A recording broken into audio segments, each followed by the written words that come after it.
Коль я заехал так далеко от дома, то я решил получше изучить заинтересовавший меня регион Республику Бурятия и заехать в его столицу Улан-Удэ. Один хост каучсерфинга согласился принять меня, однако только через 5 дней. А ехать с Ольхона, где я находился, до Улан-Удэ не так много, всего 750 километров, огибая Байкал. Поэтому Олег, хозяин кемпинга, в котором я был единственный постоялец, предложил бесплатно пожить у него пару дней. У Олега в кемпинге была настоящая идиллия. Тишина, природа, где я мог отдохнуть после сложного похода по Ольхону.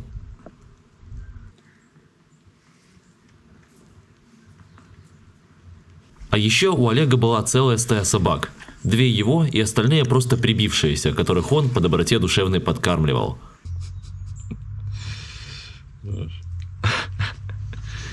Утром Олег спонтанно предложил прокатиться на великах по Ольхону. Я, конечно же, согласился, но поехали мы в компании. С нами были собаки. Бося, давай, погнали.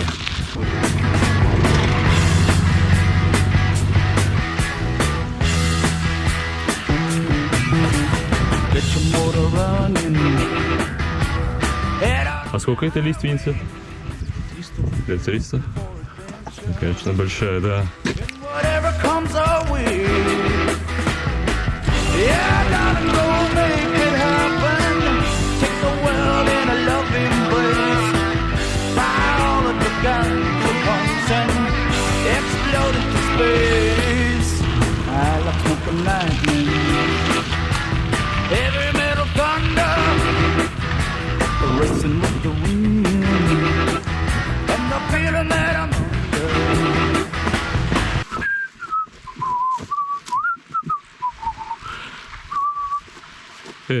Ты что там делаешь, а? Вылезай давай. Однако с собаками было проблематично проезжать мимо коровьих стад, потому что они устраивали там настоящий переполох.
Ну что, мы с Олегом накатали сегодня 32 километра до мыса Будун, из Будуна обратно. Но не одни, с нами были Хромой, Бося, Ушастый, прибился еще Пуша, новый член в команде. Тем временем Фил сторожил базу, а Альфа и Хаси сидели дома. Короче, настоящая стая. В общем, кстати, оказалось, что Пуш — это пес по кличке, на самом деле, Огой. Его просто хозяева здесь оставили, сами до конца сентября уехали. Будет жить у Олега.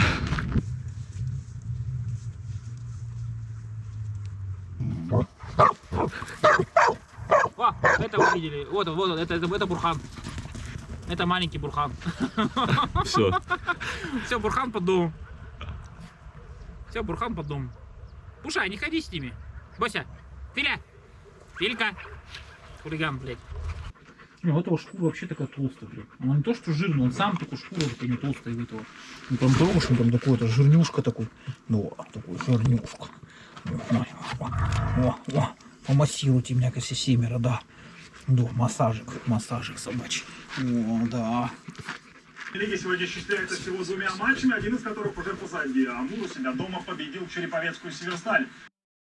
Ну что, я пробатонился у Олега на базе в итоге целых 3 дня. Потому что, в принципе, Георгий в Улан-Удэ через каучсерфинг ждет меня там в субботу. А теперь нужно ехать. Сегодня четверг. Думаю, за 3 дня справлюсь.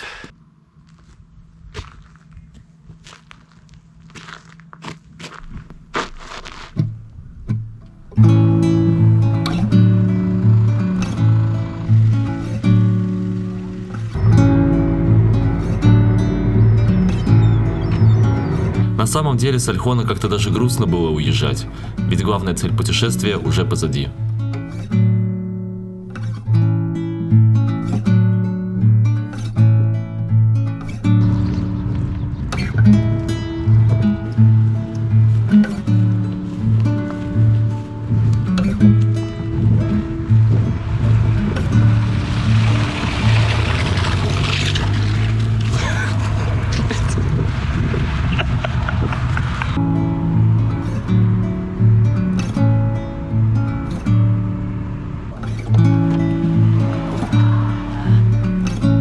До свидания.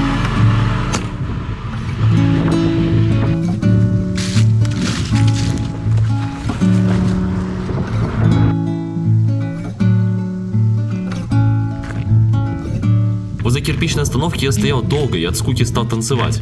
И тут рядом со мной остановился микроавтобус, водитель которого уже подобрал 2 таких же, как я, путешественников – Вадима и Пашу. Потом с утра выхожу, часов 6, смотрю, там 3 легковушки стоят, 2 фуры, все ночевали там, а я такой, типа такой VIP вышел, на кровати нормально поспал. Короче, прикольно получилось. Это было неожиданное знакомство, приятное тем, что я встретил похожих на себя людей. И, короче, они дали мне контакт девчонки одной, которая, в принципе, может мне сегодня вписать на ночевку в Иркутске.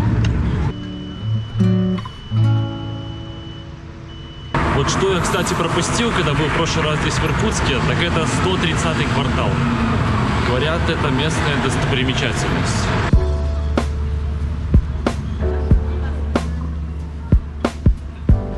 Блин, вот в идеале все вот это вот раздолбанное деревянное зодчество в Иркутске должно выглядеть вот так вот.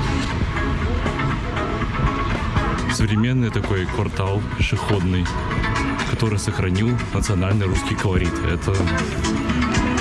Это респект однозначно.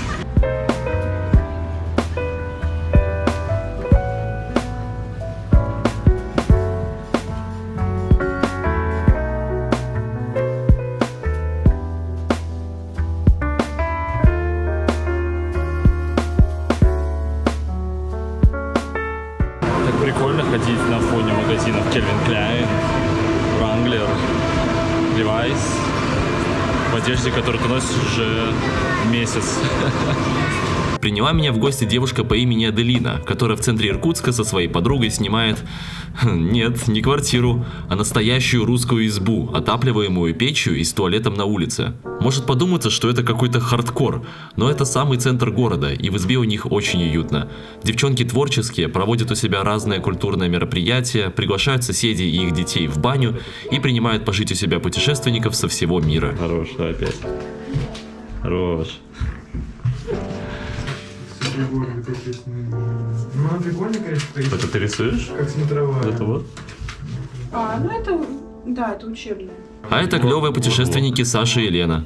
Они ведут очень прикольный дневник, в котором просят оставить заметки людей, которые встретились им по пути. Мои слова там тоже есть.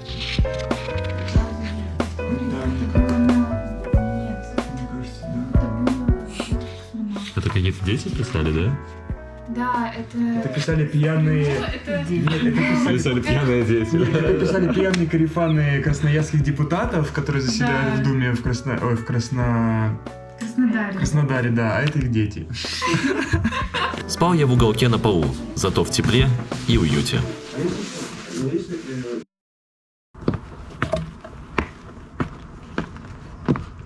В этом году очень сильно поднялся уровень воды в Байкале и, соответственно, в Ангаре, истекающий из него, поэтому вон все домики оказались затоплены, судя по всему. Либо, я не знаю, так и надо.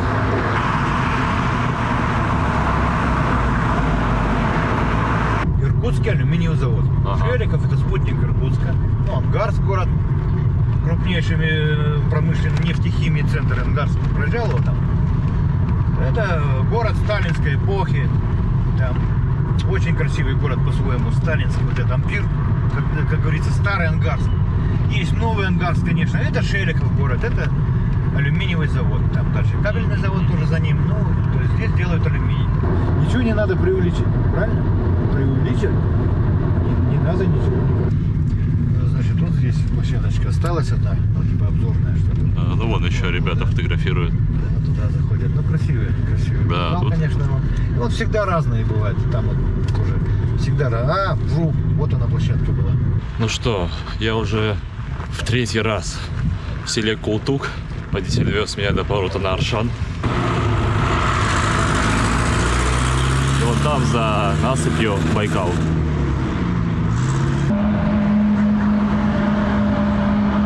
Was made for me and you.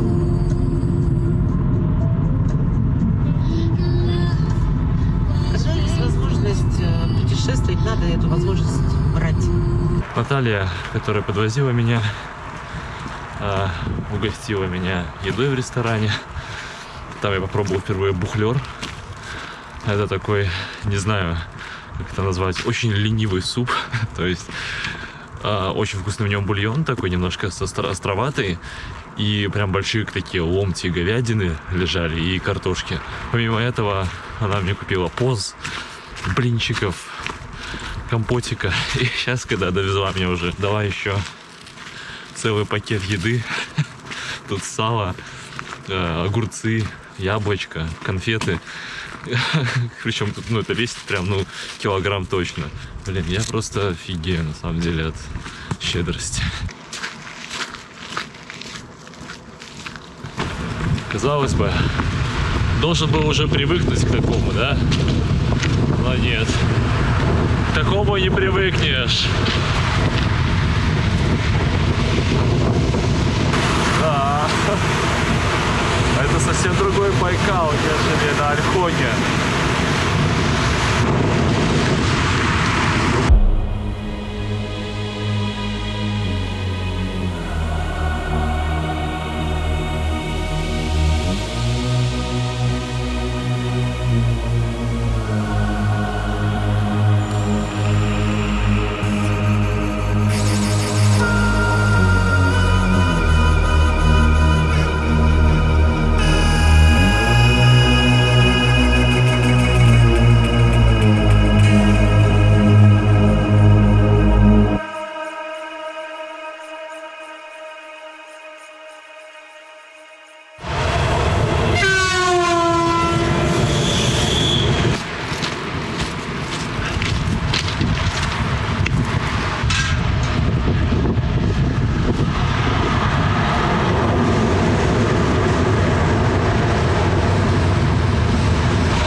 Блин, дождя мне точно не хватало.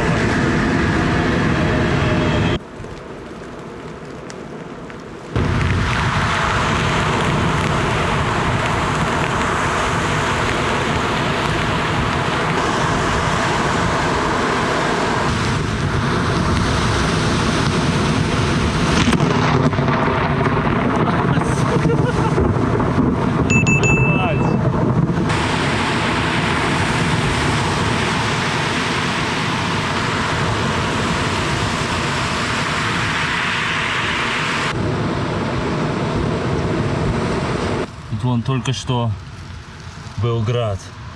На самом деле я просто офигеваю от того, какая разная на Байкале погода.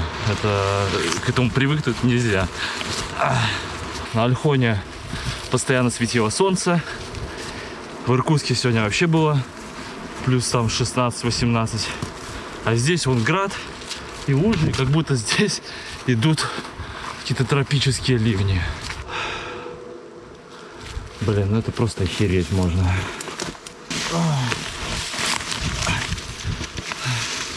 Здесь еще все мокрое после дождя.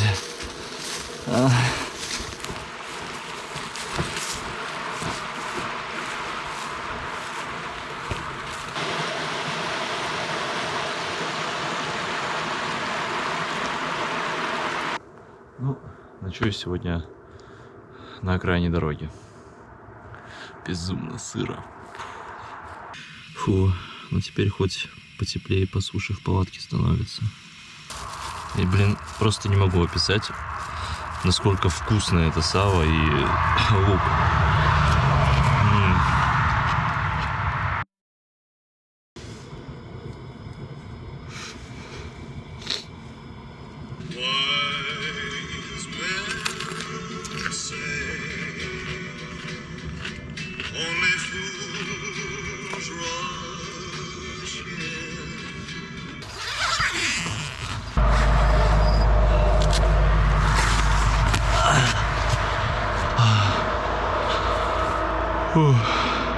Знаете, каково из сырой палатки в сырой обуви вылазить в сырую природу? Fucking amazing. Yeah.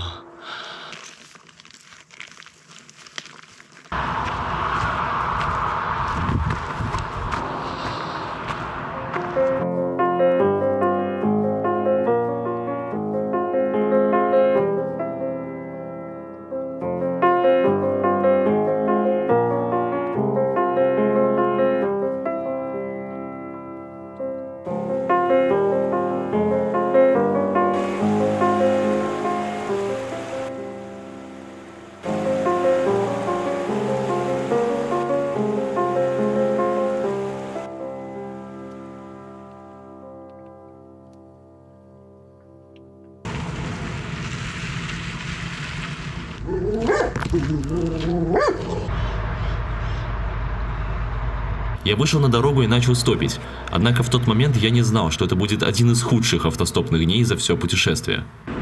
Как-то я уже задолбался тут стоять. Больше 2 часов.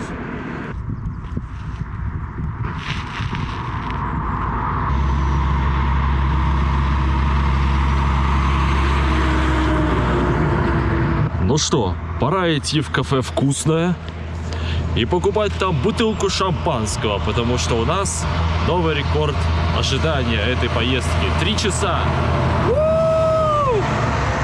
3,5 часа, и честно, я не могу понять, в чем дело.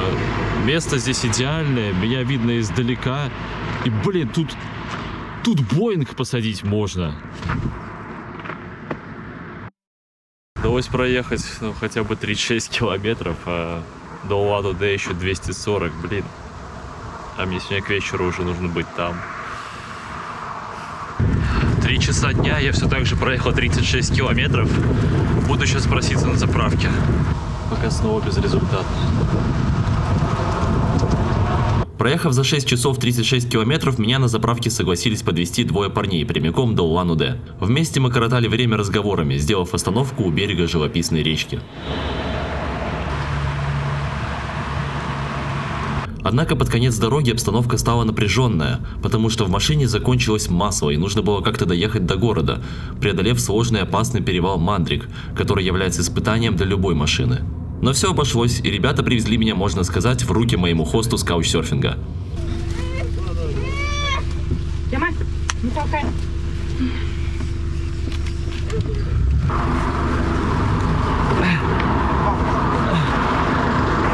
Кто бы мог подумать, что самое сложное за сегодня это будет проехать на маршрутке. Набитый битком просто. Познакомьтесь, это мой хост Гоша, попадание к которому было сравнимо с выигрышем джекпота, потому что помимо своей основной работы, в свободное время он подрабатывает экскурсоводом и знает о Бурятии чертовски много, хоть живет здесь не так давно. Опс, камера упала. Сходу он начал знакомить меня с культурой Бурятии, начиная с нового альбома уроженца Улан-Удэ рэпера Хаски. И потихоньку начал знакомить меня с буддизмом, начиная с буддийского календаря. 18 сентября. Сентября. Смотрим, что сегодня. Сегодня простой день, никаких особо... А завтра что? Завтра день стрижки волос, завтра да? день стрижки волос. Интересно. А вот 20 сентября у нас очень хороший день. Это день Будды, во-первых. Праздник, значит, скорее всего, какой-то крупный будет. Но нежелательно делать юбилей в эти дни, праздновать.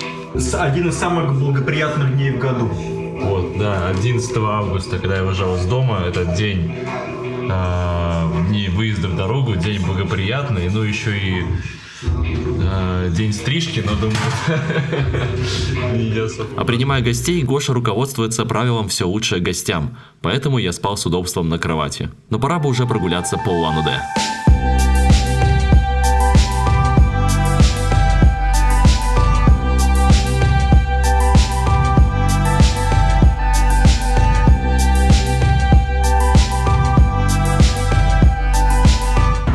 Изначально в этом здании был институт языков Азии, как так он назывался. Представлены животные, которые характерны для той или иной местности.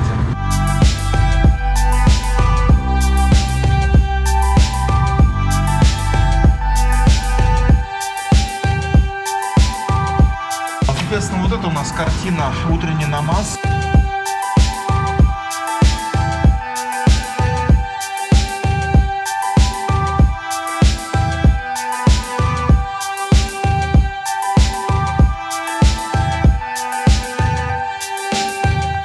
Травы по номерам у каждого свое назначение. Согревающие, для мускулатуры, витамины.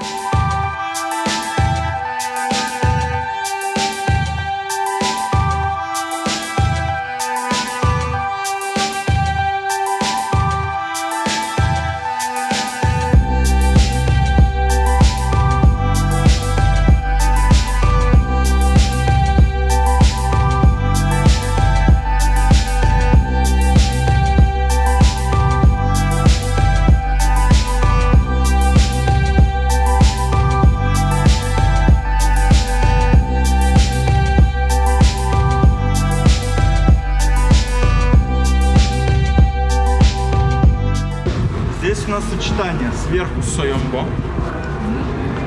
Дальше идет вот этот вот длинный жезл. Это жезл бога торговли Меркурия.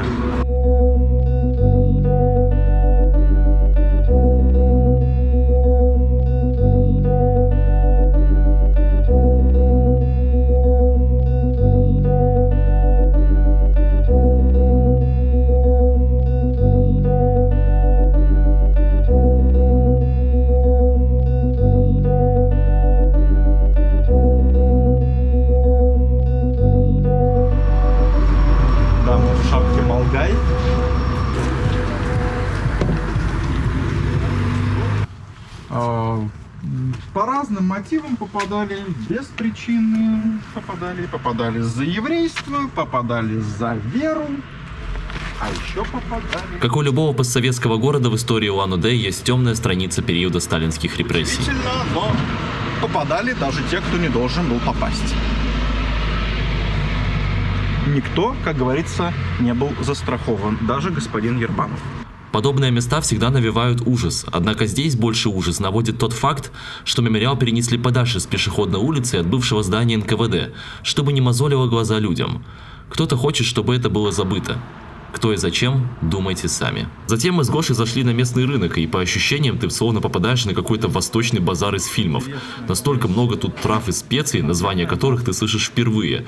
И просто прикольные штуки, типа березового гриба чаги или жевательная сера. Смололиственницы, которую буряты жуют вместо жвачки. По секрету скажу, что это какая-то хрень безвкусная. Прям кедровые. Прям кедровые, да. Кедровая шишка. Но больше всего, конечно, запомнился магазин с не особо выделяющимся названием «Субпродукты».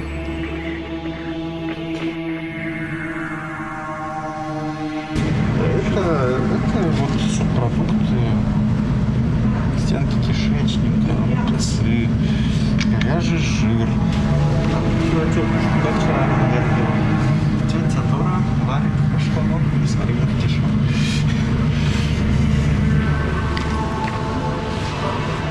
Зловещие, очень, правда. Ну, прям шутковато, даже там такой запах еще стоял, такой прям, немножко кишочный, я так понимаю. А это магазин, где продаются унты. Одна из самых теплых разновидностей обуви, в которой будет тепло даже в минус 50.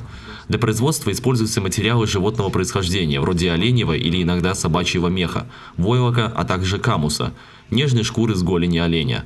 Выглядят они прикольно, но и стоимость, скажу вам, у них тоже прикольная. В этом магазине пару можно купить за 20-25 тысяч рублей. Сейчас сыграем в игру, какие я слова отсюда знаю.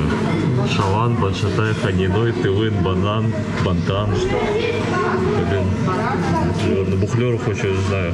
Вот чьи борщ в конце есть и грибной крем-суп. А тут в одном из сувенирных магазинов есть карта рельефа Байкала, на которой видно, что самое глубокое его место находится рядом с Ольхоном, на котором я был, где глубина озера более 1600 метров. Да, это символ называется Союнго. Состоит он из 3 частей. Снизу у нас полумесяц, светило ночи. Дальше солнце, светило дня. Сверху огонь, светило жизни. У огня 3 лепестка. Прошлое, настоящее и будущее. Это главный символ буддизма. Затем мы с Гошей приехали в буддийский дацан Ринпоче Багша, расположенный на вершине горы. И тут я окончательно понял, что Бурятия – это самый необычный регион из всех, что были на моем пути.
Здание дацана было уже закрыто, однако можно было прогуляться по его красивейшей территории, но войдя на территорию, сначала нужно совершить символический круг по часовой стрелке вокруг дацана, по пути правой рукой прокручивая молитвенные барабаны, внутри которых закручены свитки с мантрами, тем самым преобразовывая физическую энергию в духовную и как бы таким образом прочитывая мантру внутри. Самая распространенная мантра «Ом Мани Бадме Хум», что дословно с санскрита переводится «О жемчужина, сияющая в цветке лотоса». Истолковать это можно так: все ценности цветут у меня, открытого сердцем, или же Вселенная дарит процветание мне, у которого открыто сердце.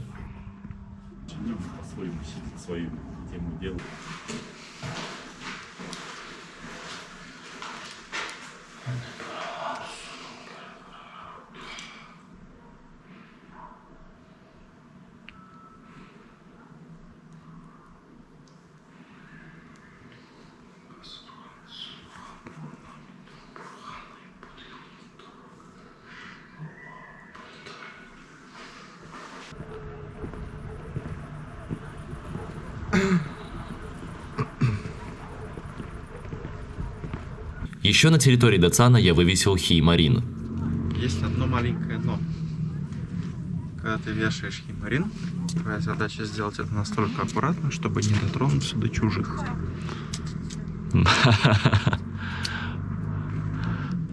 Да. Совсем маленькое но. Хеймарин – это молитвенный флаг, цвета соответствующего года животного по лунному календарю, в котором я родился, на котором моей рукой написано мое имя.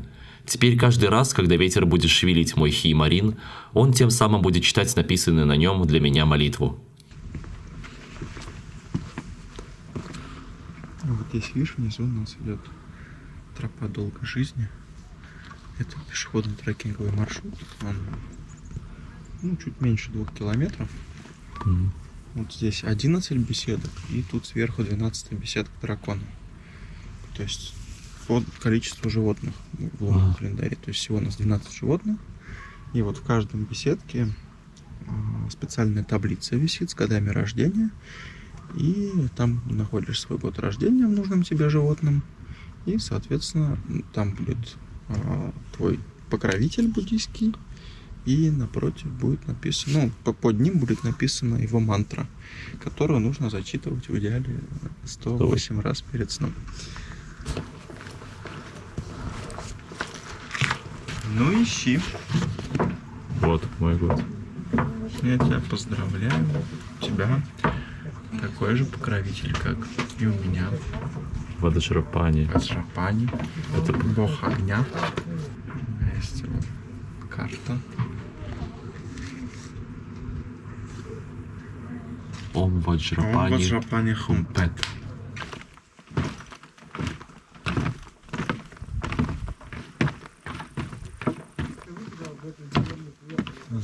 Зайки, вообще все хорошо.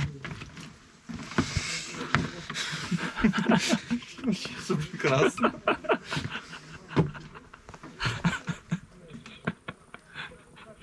Мудрость народная нас к торжеству коммунизм ведет.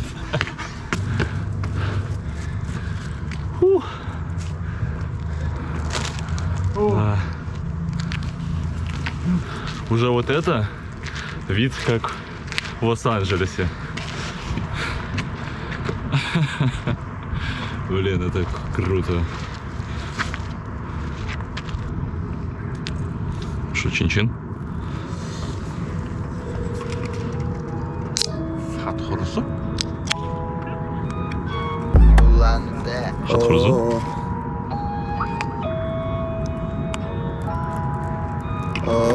За Байкалом лучше не светить хлебалом, говорят. Здесь навалом, у кого с башкой провалы. Здесь живут таким макаром, как по зоновским лекалам. Здесь не нужен ты и даром со своим репертуаром. Говорят, за Байкалом лучше не светить хлебалом, говорят. Здесь навалом, у кого с башкой провалы. Здесь живут таким макаром, как по зоновским лекалам. Здесь не нужен ты и даром со своим репертуаром. Паштет из мяса косули с копченой паприкой. Консервы из лосятины, косули, конины. Что тут еще у нас есть? Мясо кролика. Утка. Ну, утка, может быть, еще в Беларуси где-то встретится, но еще медведя не хватает, только консервированного. Бузы. Такие-сякие. Агинские. Альхонские. Вареники покажи. Бузы баргузинские. Они же позы. Позы, да, то же самое по факту, что и бузы.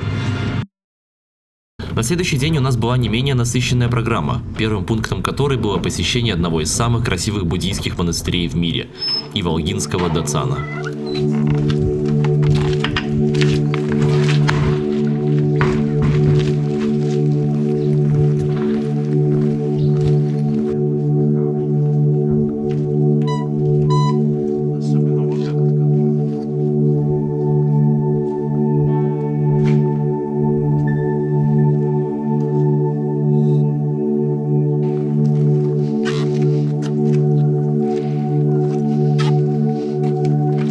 Это храм Зеленой Тары, главного проявления буддийской богини Тары, или иначе Бодхисаттвы, существа, достигшего просветления, но остающегося в сансаре ради помощи страдающим существам. К сожалению, внутри нельзя снимать и нарушать правила было бы неправильно, но вот в интернете я нашел фотографии, как храм выглядит внутри.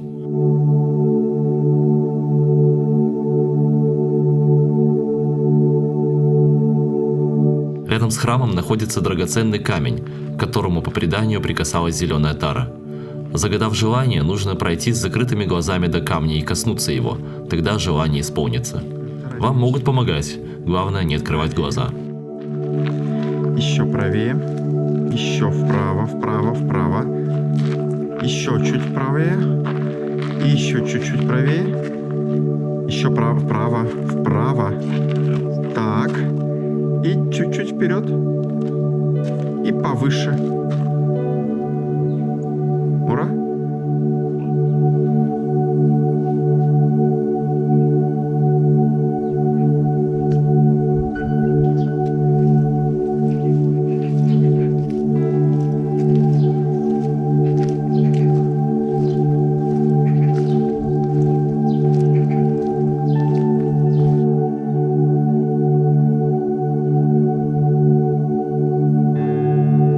Однако самым красивым зданием на территории Дацана по праву считается дворец Ламы Итигэлова, построенный по его проекту после его смерти. Внутри храма находится буддийская святыня – нетленное тело Итигэлова. Согласно легенде, в 1927 году Итигэлов, сев в позу лотоса, ушел в нирвану, перед этим наказав своим ученикам похоронить его в этой же позе в кедровом кубе и раскопать его через 75 лет. В 2002 году саркофаг был поднят, а через несколько лет тело перевезли в храм. Но самое интересное то, что его тело имеет температуру около 20 градусов, кожа упругая, на ней проступает пот, сохранилась подвижность суставов. То есть это что-то среднее между человеком и мумией. Причем это не бред в духе РЕН-ТВ, а факт, ведь над телом проводили исследования российские ученые. Считать это чудом или невероятным стечением каких-то факторов выбирать каждому. Однако у буддистов тело Итигэлова – это святыня, к которой можно обратиться за помощью. Должен быть честен. Оказавшись перед телом Итигэлова, я не испытал никаких эмоций или визионерский опыт. Однако мне хочется верить, что чья-то вера и постоянная практика приводит к какому-то результату.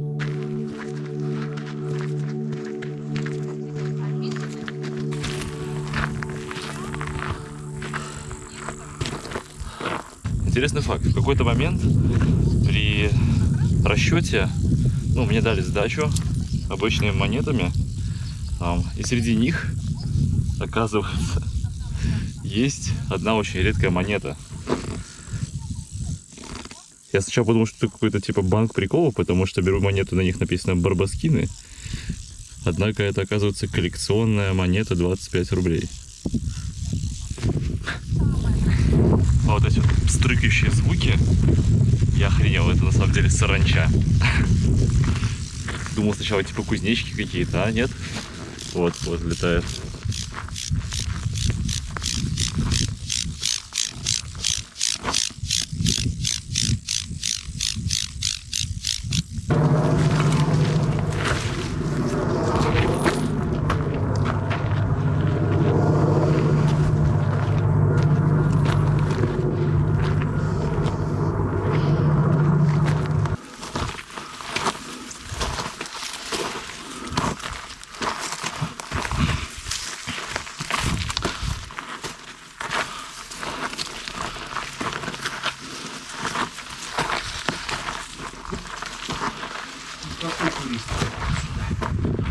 Ого.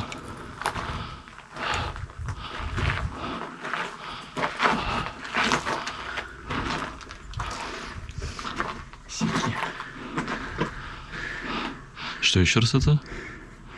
Это рисунки первобытных людей. Да ты серьезно? Да.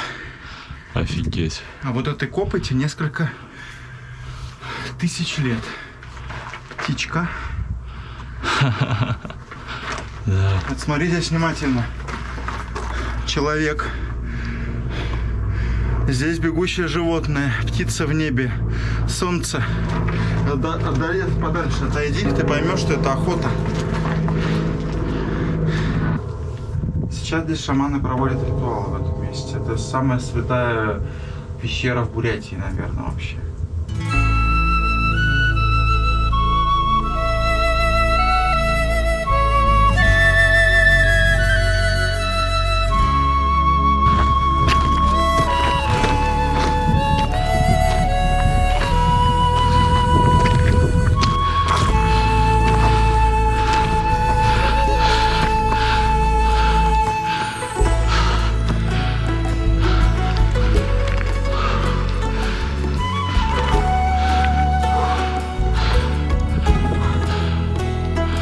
Саемба.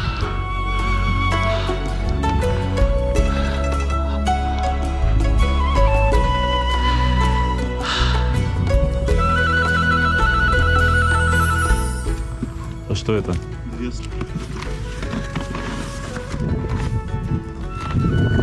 Пончо, еще одно. Пончо. Да, смотри, как здесь красиво. благовония жгли. Тут есть палочки для обкуриваний.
Пес какой-то, да?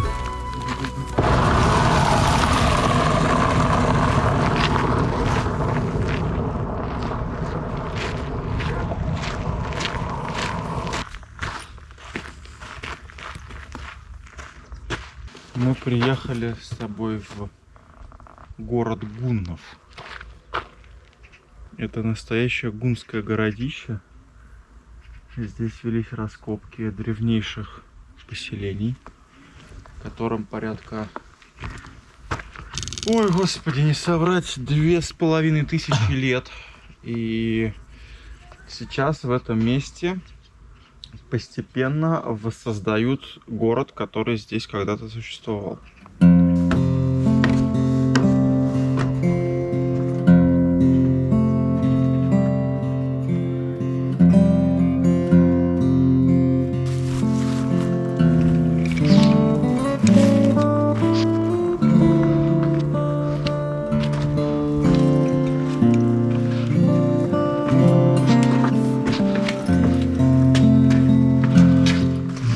Так выглядело жилище типичное. Зато хорошо тем, что землянка всегда прохладно. Видишь, была система отопления.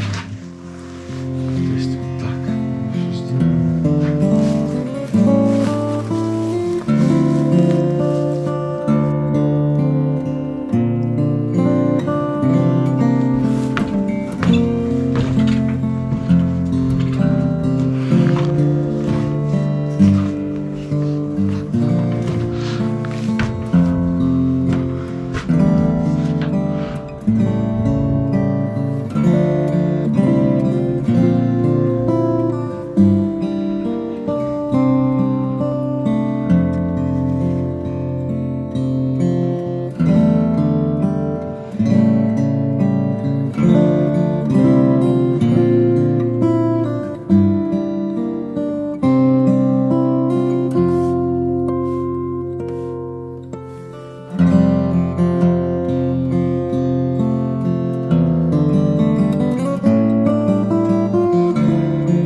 В этот спокойный вечер на горизонте висело огромное облако, словно предвестник перемены погоды. И так оно и случилось. Это был последний теплый день, и со следующего дня лето закончилось. И тогда я точно понял, что пора двигаться обратно, в дальний путь домой.